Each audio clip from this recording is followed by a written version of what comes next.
సింహరాశి వారు మాఘ పంచమి సందర్భంగా ఎలాంటి విధి విధానాలు పాటించాలో ఈ వీడియోలో సవివరంగా సంపూర్ణంగా తెలుసుకుందాం. సింహరాశిలో ఏ నక్షత్రాలు వస్తాయనగా మఖా నక్షత్రంలోని 4 పాదాలు, పుబ్బా నక్షత్రంలోని 4 పాదాలు, ఉత్తరా నక్షత్రంలోని 1 పాదం కలిపితే సింహరాశి అవుతుంది. చాలామందికి పుట్టినటువంటి కాల సమయంలో డేటా ఆఫ్ బర్త్లు లేనటువంటి కారణం చేత పేరు యొక్క మొదటి అక్షరాన్ని అనుసరిస్తూ ఆ రాశిని తెలుసుకునే ప్రయత్నం చేద్దాం. ఏ అక్షరాలు ఒకసారి చూద్దాం. మా, మీ, మూ, మే, మో, టా, టీ, టు, టే అక్షరాల వారందరూ సింహరాశి జాతకులే. సింహరాశికి అధిపతి రవి సూర్యనారాయణ స్వామివారు. వీరు ఈ మాఘ పంచమి సందర్భంగా అమ్మవారికి గోధుమలతో కూడుకున్నటువంటి పాయసాన్ని ఏర్పాటు చేయడం, కేసరి లాంటివి ఏర్పాటు చేయడం, ఎరుపు గాజులు, ఎరుపు పుష్పాలతో అర్చన చేసి అమ్మవారి యొక్క బొట్టును లలాటంలో ధరించడం వలన చదువు, జ్ఞానము, సద్బుద్ధి, సత్ప్రవర్తన వీరి సొంతమవుతుందని చెప్పి గమనించాలి.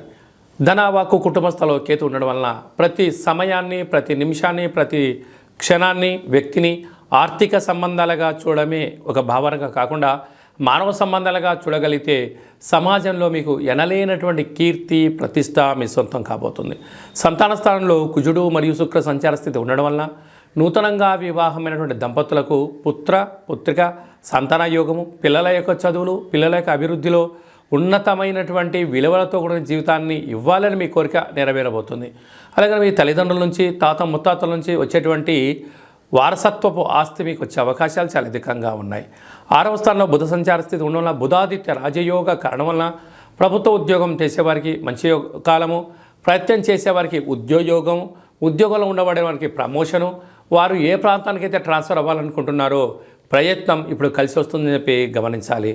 7వ స్థానంలో శని సంచార స్థితి ఉండడం వలన ప్రేమికులు, భార్యాభర్తలు నూతన వాహనాలు, క్రయ విక్రయాలలో స్వల్పంగా మందగించినను ఆందోళన చెందనక్కర్లేదు. అష్టమంలో రాహు సంచార స్థితి ఉండడం వలన దూర, వాయు, జల ప్రయాణాలు చేసేటప్పుడు ఎన్నో రకాల ఆటంకాలు. మీ జన్మ నక్షత్రం రోజున మంగళ శనివారం అష్టమి తిథి యందున ఆవేశాలకు దూరంగా ఉండండి, మౌనంగా ఉండండి. అనేక రకాల సమస్యలను తొలగించుకునే మానవ ప్రయత్నం చేయండి. భాగ్యస్థానంలో దేవగురు బృహస్పతి సంచారం చేయడం వలన భార్య పైన భర్త, భర్త పైన భార్య అధికారం కన్నా ఆప్యాయతను మీరు చూసుకోగలిగినట్లయితే గృహమే కదా స్వర్గసీమ అనే పరిస్థితి ఉంటుంది.